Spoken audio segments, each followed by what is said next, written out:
Elden Ring, to me, is like those bean-boozled bag of jelly beans. You know the ones, the little pack of jelly beans that's like 50-50 on what flavor you're eating. Like, it could be chocolate mousse cake, or it could be a dirty pamper. I don't know if they're still making these things, but I remember them being slightly popular when I was in high school. And honestly, as I wrap up my 5th playthrough of Elden Ring and my 2nd run through of the DLC, yeah, the Bean Boozled analogy just kind of fits. To me, Elden Ring is a mixed bag of some of my favorite gameplay moments in the last decade, and some of my least favorite gameplay moments, well, ever. My thoughts over the last few years have completely swung back and forth like a poorly crafted pendulum. I absolutely hated my first trip through the lands between, but I stuck with it. Now, almost 250 hours later, I think I've landed on something that makes sense to me. Elden Ring is good, but it's only as good as you allow it to be.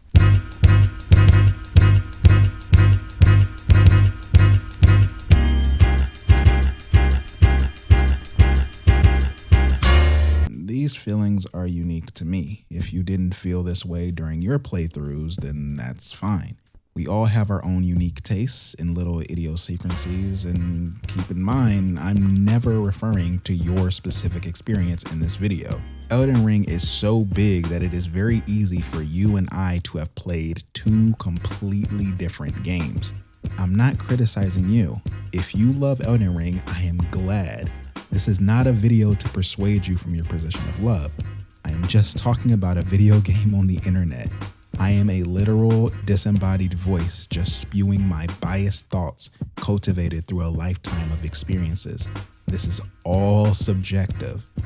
Also, while the video footage used in this essay will sometimes help portray my point, this video can be enjoyed like a podcast as well.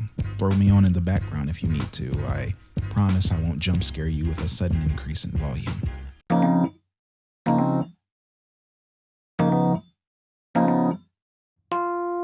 So, I was introduced to the Dark Souls franchise in high school. An upperclassman of mine knew that I was into RPGs, and he loaned me a copy of his Dark Souls for Xbox 360. I took it home and dumped dozens of hours into it. My friend would text me every few hours to see how I was doing. I died a lot, and I couldn't quite understand the game's systems, but there was something about it that pulled me along. It was truly a unique experience. I've never played anything like it. I didn't beat Dark Souls for the first time until much later, but there was something addicting about that first game that made me a fan of the games to come. Dark Souls 2 released, and I played through it from start to finish with my best friends at the time. Until last year, Dark Souls 2 was my de facto favorite in the series because I cherished those memories so much.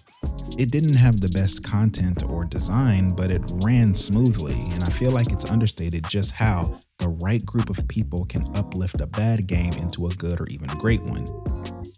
Going back and playing it today, while I don't like it as much, there are still some things I appreciate about its design. Its changes to the healing system was actually quite nice. In my first playthrough, I ran a halberd shield combo, but on replays, I've dabbled in power stancing, which is just as awesome here as it is in Elden Ring. Now, I don't ever willingly engage in PvP, but in retrospect, it isn't hard to find nostalgia for its systems in places where FromSoft fans gather. What I'm trying to say is, it isn't perfect, but this game is where my love for this series started. I played Bloodborne and Dark Souls 3 on release, with Dark Souls 3 being the first and only midnight launch I've ever been to. I replayed Bloodborne recently, and while the fact it ran at 30 frames per second was tough to get used to, once I did, I truly felt like I was playing the next step in From Software design philosophy. Before Bloodborne, I was a certified shield abuser. I went into every playthrough with one, and after beating Bloodborne, I never used one again, well, until Elden Ring. I fell in love with just how fast the game felt, and I'm glad that speed increase followed into subsequent entries. My favorite entry in the Souls franchise, Sekiro, forced me to adapt my playstyle once again.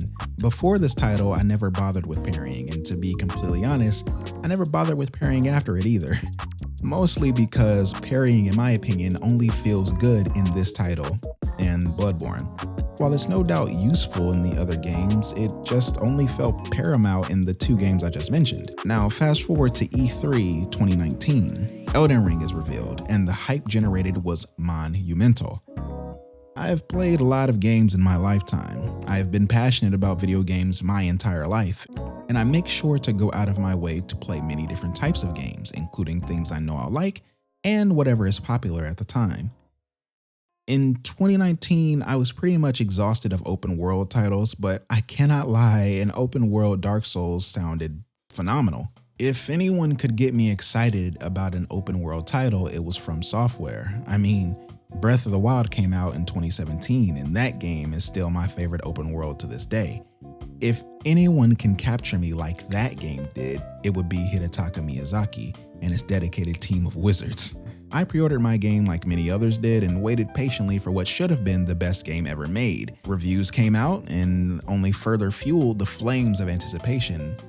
But then, on February 25th, 2022, Elden Ring finally released.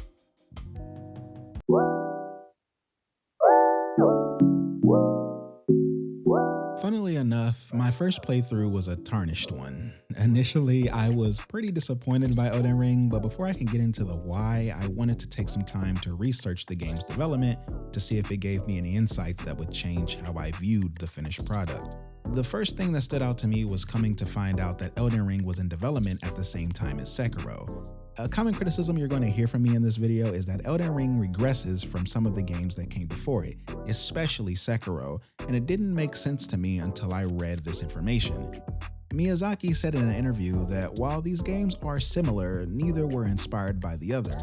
I'm paraphrasing here, but honestly, I kind of wish that more mechanics and design choices from Sekiro were present in Elden Ring, because honestly, it would mediate a lot of problems with boss design, but again, I'm getting ahead of myself.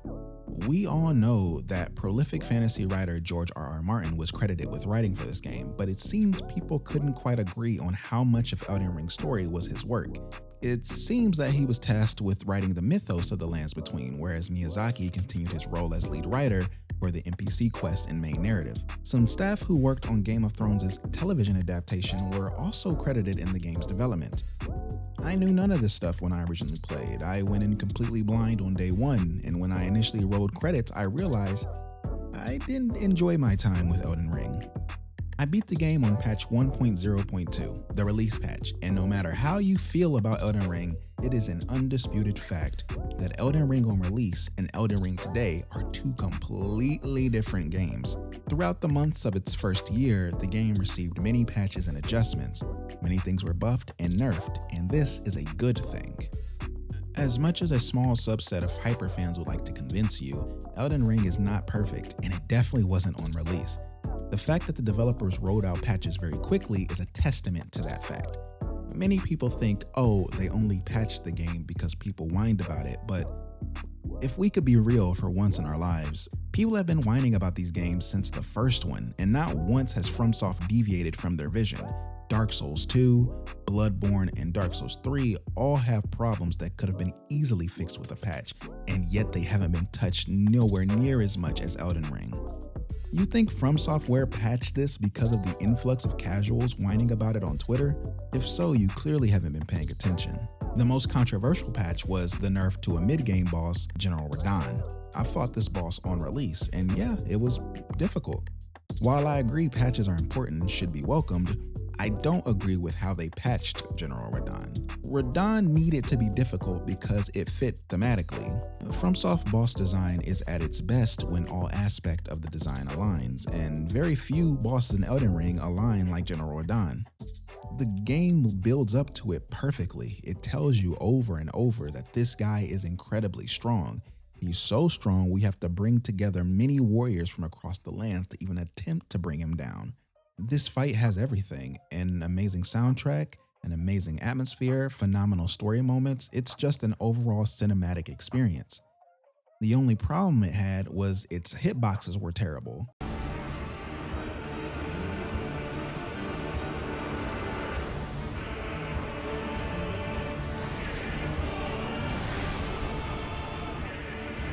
Now, I want to reiterate that nerfs and buffs are an inherent good thing when it comes to the health of a game, especially long term, but I feel like you should only adjust a game if you have a good reason to do so. Bad hitboxes are a good reason. However, FromSoft didn't just adjust Radahn's hitboxes, they lowered his damage too. Now, to me, this was a step too far, and most fans feel that way too, but like I said a few minutes ago, our thoughts don't really matter to a company as based as From Software. Luckily for us, they agreed it was a step too far and restored his damage while keeping his hitboxes intact. This is a good thing.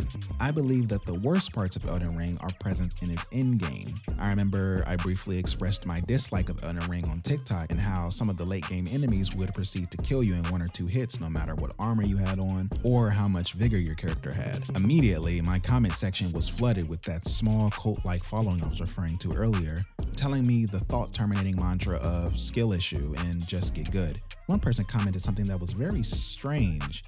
They said that vigor has never been important in these games and it's truly just a dump stat, which is probably the dumbest thing I've ever heard in my life. My frustrations from my first playthrough of Elden Ring didn't end there, but honestly, most of my other criticisms come from my inherent dislike of most open world titles. Elden Ring is full of constant reused content. It makes sense for it to be this way because when you make an open world, you have to fill it with something. But after fighting 17 Crucible Knights in a row, 8 Crystallians, 8 Erdtree avatars, and 10 Night Cavalries, I found myself wondering if I would have just rathered the game was more on the empty side. Elden Ring's environments are amazing. I truly find joy exploring most of the overworld, but a lot of that joy is sapped away from me when I find a new area, a unique catacomb, or a mine only for the boss to be a rehash of something I've fought 2, 3, or 17 times before. Fighting the dragon for the first time in a Gil Lake was one of the most memorable moments in my playthrough. Even though I don't like the horse combat in Elden Ring, I can't lie, it adds a great cinematic experience that I feel is integral to Elden Ring's charm. But 6 dragon fights later, I would be lying if I said that the effect wasn't lost on me. Again, it makes sense for these fights to be there, but something making sense doesn't make it fun or engaging. Something that doesn't make sense though is why are there repeats of the unique remembrance bosses? Who the fuck is Godfroy the Grafted? Why is there a second fully grown Astel? I mean, I know why. There are some lore theories I read explaining these bosses, but while researching for this video, something kept nagging at the back of my mind. Remembrance bosses, in my opinion, should have been only fought once. There are less than 10 truly unique bosses in Elden Ring, but honestly, it's a semantics argument. On top of that, it's a semantics argument that I feel most players just don't care about. Yes, by definition, there are only 8 unique boss fights in Elden Ring, but you could argue the number is actually closer to 60. Again, most people probably don't care about this, and it's easy to come off pretentious when debating this point. However, this is how I felt back in 2022. While Elden Ring has way too much reused content, the content itself is mostly good to great. These problems I had all added up to me confidently considering Elden Ring the worst Souls game, but I am aware enough to understand that my experience was unique to me. I felt that way because of the way I went through this title, but here's the kicker. After my other 4 playthroughs, I believe that I played this game wrong. Yes, Elden Ring is a title that I believe that you can play wrong. My first playthrough of Elden Ring, I played like it was just a bigger Souls game because that's what I wanted out of it. I fought Margit at the beginning of the game, underleveled. I banged my head against him over and over again because that's what I was used to doing in these titles. I showed up to most of the game underleveled because I went from Legacy Dungeon to Legacy Dungeon because I viewed most of the open world as optional when that is not the case. I play these games for the spectacle, the great level design, and the engaging combat. My first playthrough, I didn't really engage much with everything the game had to offer. I used the spirit summon ashes that you get at the beginning of the game, I think a handful of times, and I only really used the wolves and jellyfish. I didn't really upgrade them either. I solely relied on my own skill, and to me, this is the wrong way to play. Before writing the script, I watched a bunch of video essays critiquing Elden Ring just to get a full range of perspectives, and something that I heard repeatedly was Elden Ring is the least replayable Souls game. Nothing will ever come close to that first playthrough. This is mind-boggling to me because honestly, Elden Ring didn't become good until like my third playthrough. So if I played Elden Ring the wrong way, what is the right way? Well, that depends on you. To me, the right way to play Elden Ring is by engaging with all of its systems, not being married to your build and being willing to adapt. Also, I feel like most players would benefit from a guide. In my most recent playthroughs of this game, I used the game progress route guide from Fextra Life, and it completely changed my view of the game.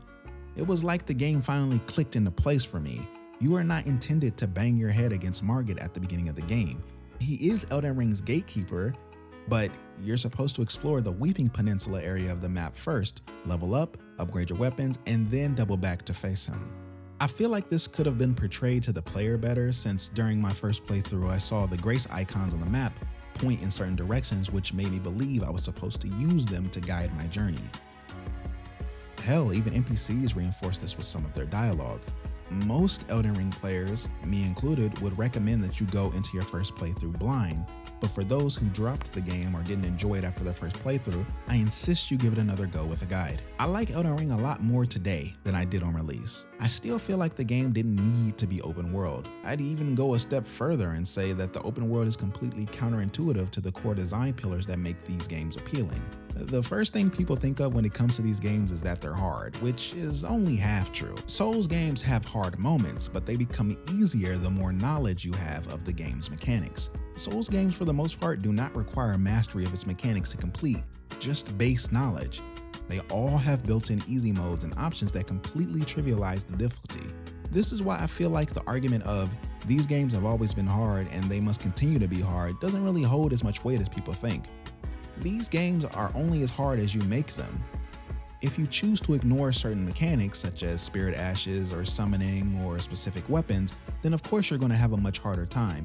But this is no different from playing a game that's pretty easy and avoiding its mechanics to make it harder for yourself, like people who do those crazy Mario runs where they play the game without collecting a coin or using the jump button. The more options you have is going to inherently diminish the challenge. That's just the way it is. This is why I prefer Bloodborne and Sekiro so much and think that they're the best Souls games. They are the only ones that truly demand mastery from you since they don't have as many options to break the game's difficulty. Elden Ring is by far the easiest Souls game by a mile. People like to shit on summons, bleed builds, magic builds, etc. when the so-called Giga Chad Greatsword builds break the game just as much, just in a different way. For those who play these games for the challenge, they would have to limit their options in order to really get that FromSoft experience. The point I'm trying to make is that difficulty was never the point. The point was community, coming together to overcome these overwhelming odds. Even the hardest trials can be overcome with enough people, and hell, even the narrative requires community to understand.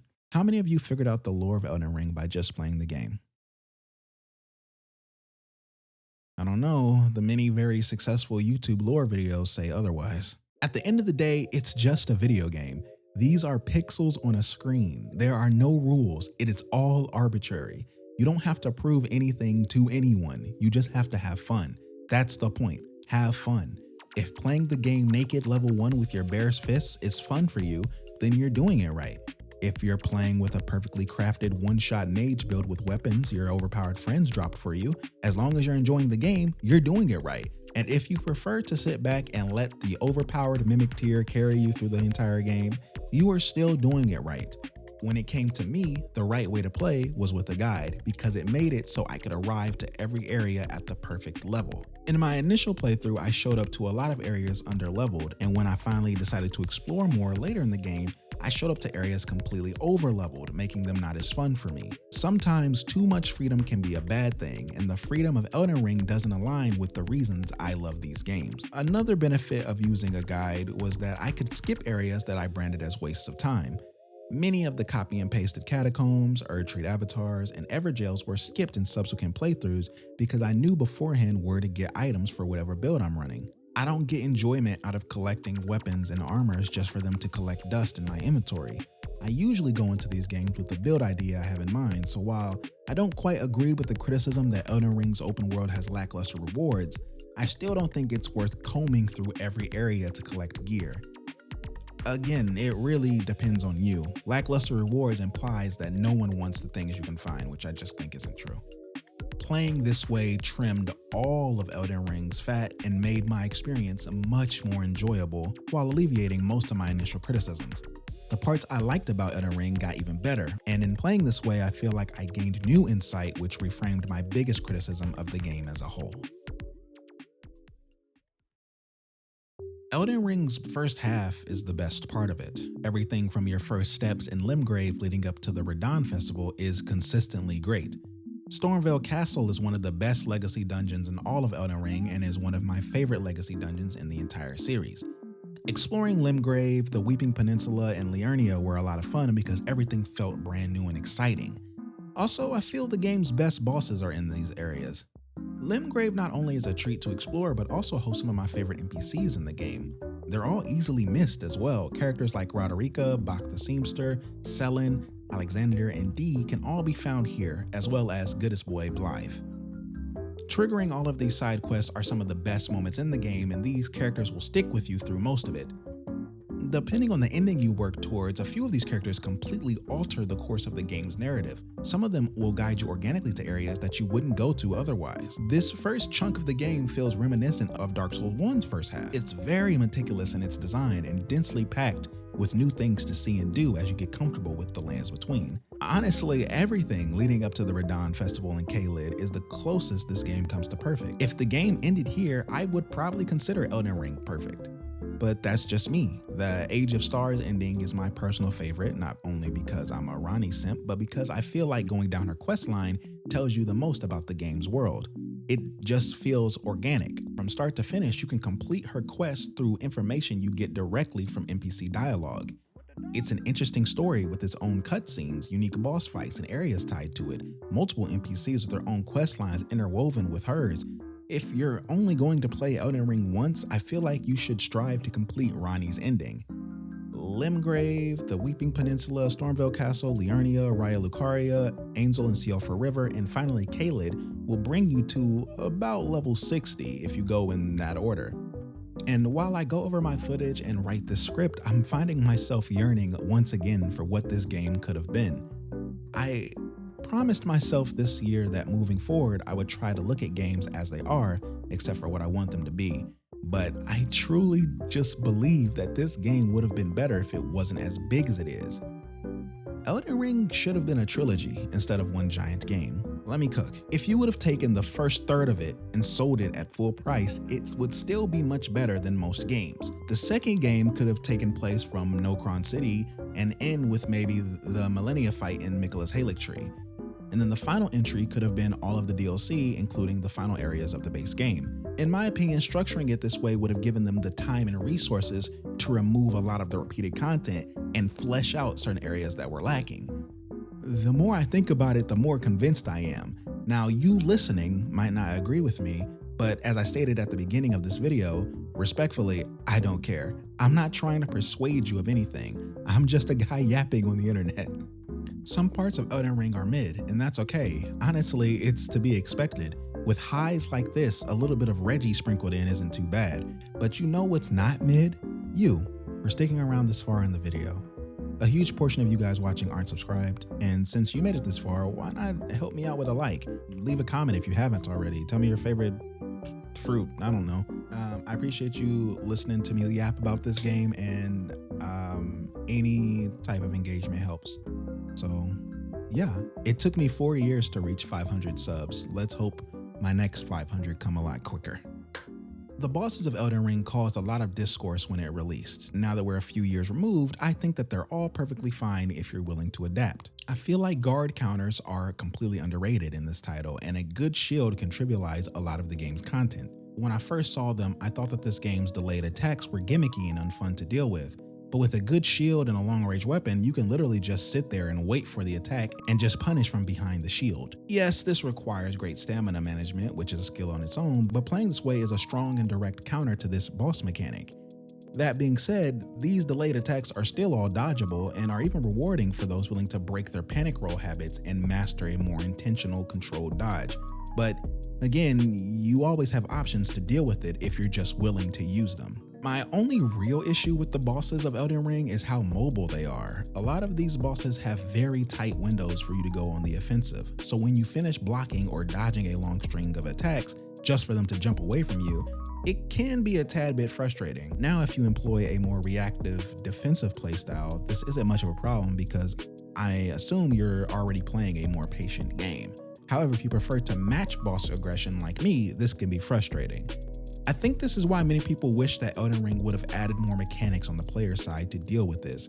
I'm not saying that we need tools that allow us to skip neutral every time, but something like Sekiro's grapple hook would be awesome once you feel like you're locked in and have the boss encounter completely figured out.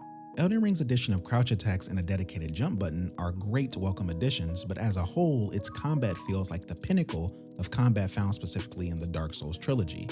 A major change to the game's combat on the same level as Sekiro's ninja tools or Bloodborne's rally system would be welcome, and I think the game would be much better for it. Criticisms aside, I believe it makes sense why all the gaming publications on release rated Elden Ring so highly. There is no way that all of them made it to the game's lacking latter half in time to get their reviews out, and the game's first half has some of the best content in the series. I truly feel like opinions of Elden Ring as a whole will gradually diminish over time, and people will find it harder to ignore its issues. As the honeymoon phase ends and recency bias wears off, the internet will become flooded with all of the Elden Ring was actually terrible think pieces. We've watched it happen with Persona 5, we watched it happen with Ocarina of Time, and we watched it happen with Super Mario Sunshine. Now, believe me when I say I had no idea that that day would come a lot sooner than later. Never did I think I would see the day when a piece of From Software content would release to mixed reviews. If you Google Elden Ring's DLC Shadow of the Erdtree, you can see it currently sitting at a 7 out of 10 on Steam. While most of the reviews are still positive, you can't deny that the vocal minority isn't quite the minority anymore. Fans of the franchise are expressing concerns with the direction From Software's game design is going. Some of these criticisms are completely warranted, like the DLC's poor optimization, and others come from a poor understanding of the expansion's new leveling system. Personally, I think Elden Ring's DLC is good. How everything that I love about Elden Ring is back and better than ever in Shadow of the Erdtree. But during my first playthrough, I made a mistake. The same exact mistake as my first playthrough of the base game. The second playthrough, I used a guide and my eyes were opened yet again. I showed up to every major boss fight completely under-leveled. I died many times to the Black Jail Knight, but not once did it occur to me that I was underpowered. I went in with an in-game character. There's no way that I would need to grind up even a little bit to deal with these bosses. I spent 2 days fighting R'Lana for the first time. 2 days. I haven't spent days on a boss fight since Dark Souls 1. The DLC content of the Souls series tends to be harder than their respective base games, so I thought, damn, this game is tough, but it's a Souls game. It's going to be hard until I figure these encounters out.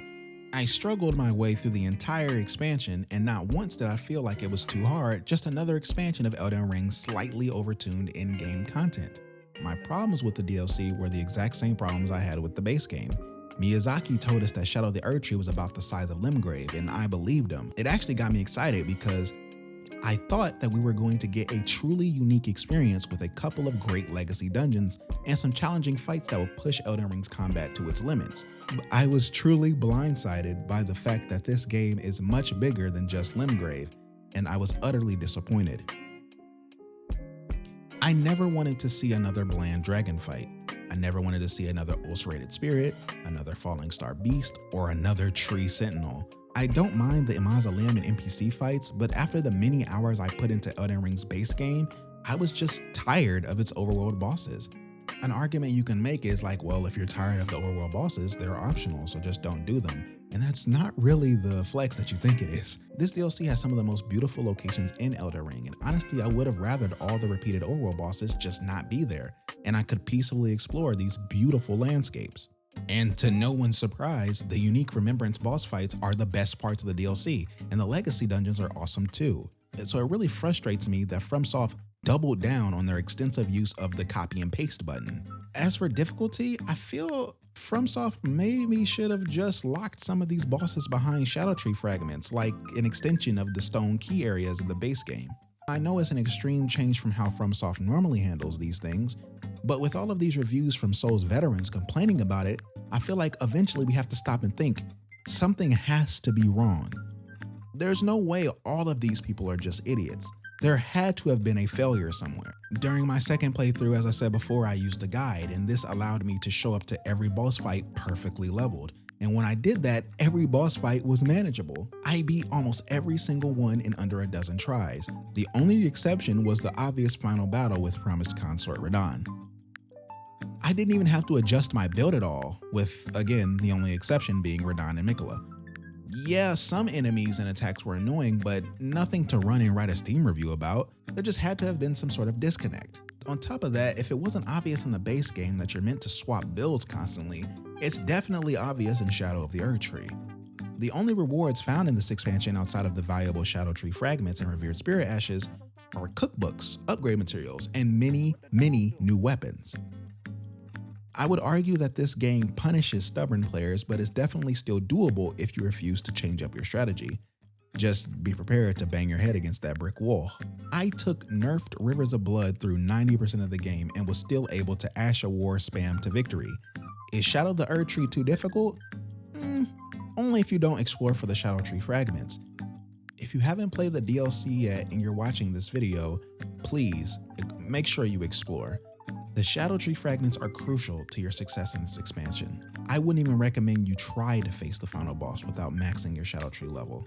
Speaking of the final boss of Shadow of the Erdtree, I want to take some time to talk about a good friend of mine. Now, this friend is a self-proclaimed Elden Ring apologist. Everything that I have criticized in this video so far, he probably would defend till his dying breath. But he was very critical of this final fight. He believed it was lazy, overtuned, and an overall chore to deal with. His thoughts and feelings about this boss I have seen repeated all over the internet. Radahn is too hard, he's too aggressive, his roll catches are unfair, AoE spam, I would have preferred a Godwin fight, it's lazy, it's too much. And upon reading all of this, I just kind of smiled and nodded because almost every single one of these criticisms can be directly applied to the base game. Elden Ring is a game of extremes. Extreme highs, such as the Radahn Festival, finding Nokron for the first time, getting lost in Langdale and Stormville Castle, and then these extreme lows, such as, well, everything I've brought up in the first half of this video. I feel like people are finally starting to see everything I've been saying since day one, and while time has made me appreciate the game more as a whole, it is a bit validating to see a good chunk of players coming around to my side.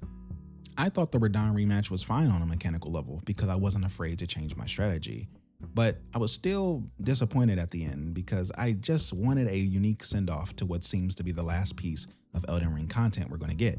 I would have preferred the final fight to just have been Mikola instead of him parading a corpse around like it's weekend at Bernie's. I know it makes sense for things to end this way, but just because something makes sense doesn't mean I have to like it. But that being said, one of my friend's points stood out to me more than the others. He said that the second phase of Radahn's fight feels like the Twin Princes in Dark Souls 3. And it was like something clicked in me. Not only is he right, but it kind of made me realize a lot of these bosses are just iterations of the past. The amount of unique encounters in Elden Ring drops even further within the context of the whole series. The Erdtree avatars are literally just the stray demons. The untouchables from the DLC are literally these bug enemies outside of Bergenworth and Bloodborne. Renala's first phase is literally a combination of these fights from Dark Souls 2 and 3. The stone enemies that you can find in Catacombs are just reskins of these enemies from Dark Souls 3. Everything truly made sense. It's like my mind just was blown. Elden Ring succeeded as being the pinnacle of the Souls series. The Souls series as a whole is an iterative franchise. Its combat, enemies, and themes have all been recycled over and over and over in an effort to polish them to perfection. You could argue that they came close with this title, but now I think fatigue is setting in. The core pillars of FromSoft's game design haven't really changed much in the last decade outside of Sekiro, and with each new entry it feels like this franchise is just looking at its last entry and saying, okay, how do we do that but harder? In an interview talking about Elden Ring's DLC, Miyazaki said something that worried me. He said, "We really pushed the envelope in terms of what we think can be withstood by the player." That's a direct quote, and it made me very uneasy reading it. All I could think of was, why? Again, I never thought that the point of these games were to be hard while still enjoying the challenge, but if you're going to make something hard, there needs to be a good reason for it. I'm not a masochist. I do not find pleasure from overcoming extreme odds. When I finally beat R'Lana in my first playthrough of the DLC, I was relieved that it was over, not excited because I finally beat her. The Souls franchise has good combat, great world design, interesting NPCs, and plot threads, and they just so happen to be challenging as well. Usually, all of these things are working in tandem to create some of the best games ever made. But when it gets to the point where the developers are more interested in frustrating you than being a good game, I think that's my cue that these games just aren't for me anymore. When I returned to the base game after completing the DLC, the rest of it was very easy since I was beefed up by the millions of runes accumulated through the DLC. But I must admit, I enjoyed my most recent run through Elden Ring's endgame, mostly because I was OP. I beat Millennia, the de facto hardest boss in the base game, in 2 tries just because I was able to stunlock her with my Ash of War. I've been very critical of the endgame of Elden Ring, but I understand why it's overtuned. It was trying to keep up the illusion of challenge and overcorrect for players who will explore every inch of the map. This is another example of the open world being more of a negative than a plus in the game's design, because if you explore everything, you inevitably become too strong. It feels like you were never meant to explore everything, but if I never was meant to explore everything, then why make it an open world? To me, the answer is because it was just the next step in the iterative cycle. Dark Souls hasn't gone open world yet, so it only makes sense to do that even if it directly conflicts with the precedent set by the other entries. Honestly, in reiterating on the previous titles, FromSoft accidentally copied their flaws as well. Miquella's Halic tree is visually impressive, but suffers from being as big as it is with only 1 unique encounter in it, 2 if you count Millicent's invasion. Crumbling Farm Azula is interesting to look at, but it's too small for me to appreciate it as a legacy dungeon. It doesn't quite hit the same criteria that made locations like the Shadow Keep and Stormvale Castle so memorable. It is completely removed from the rest of the map, which makes it feel tacked on. I've seen some YouTubers theorize where Farum Azula was before things fell apart in the lands between, and I can't deny it's interesting, but if it was still attached to the main land while having multiple entry points and exits that lead to other regions, I would like it a lot more. Malekith the Black Blade is peak though. Gideon, Godfrey, and Radagon are fun encounters for different reasons, but they are immediately followed by one of the most boring final fights I have ever played in a game. I have loaded this video with many hot takes that are unique to me, but I don't think I've seen one person defend the Elden Beast. It's cool to look at, but in terms of mechanics, the only word I would use to describe it is lame.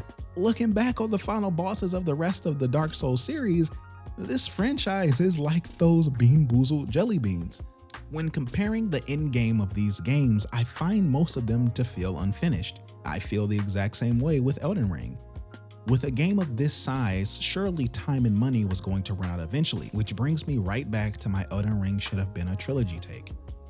I want to briefly talk about Elden Ring's narrative and answer a question I've seen frequently in different spaces on the internet. Does Elden Ring have a story? Obviously, and personally, I think it's a good one. It's very similar to previous stories, sure, but again, this is an iterative series.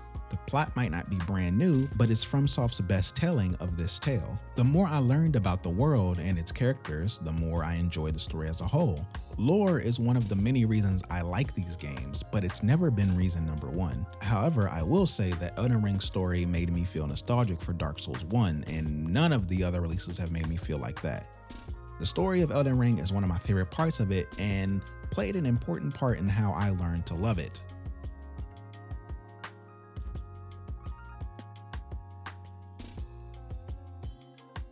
I get I was very critical of Elden Ring throughout this video, but at the end of the day, I still find myself loving it. As harsh as I came off, I need you to understand that everything that I say comes from a place of passion and love. This is one of my, if not my favorite series of all time. Elden Ring, to me, is a very flawed masterpiece, and your mileage is going to vary. You have many options to make this game much harder or easier for yourself, and it's only as fun as you make it, or in better words, as you allow it to be. While working on this video, I have started multiple characters in order to introduce friends to the game who's never played it, and I've had an absolute blast in doing so. I used the phenomenal seamless co-op mod, and the changes it brings to the multiplayer reminds me of the great times I used to have rolling around in Dark Souls 2. The newest update to the mod adds even more options to tailor the game to your liking, and now I don't think I'll ever play Elden Ring again without it.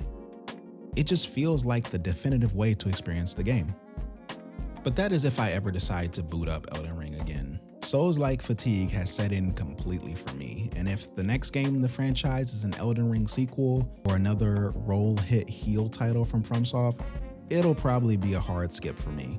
If we get a Sekiro sequel, or even just a new IP that's more controlled and linear with new mechanics to learn and master, then I'll be there just as excited as I was for Elden Ring.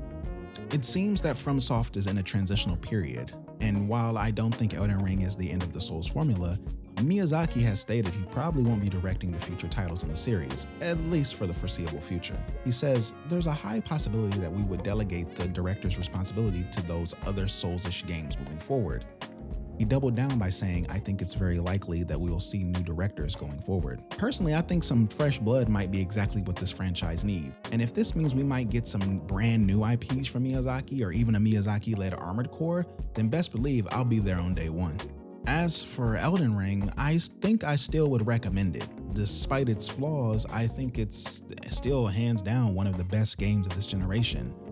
But personally, I think I've had quite enough, and I'm ready to move on from the lands between.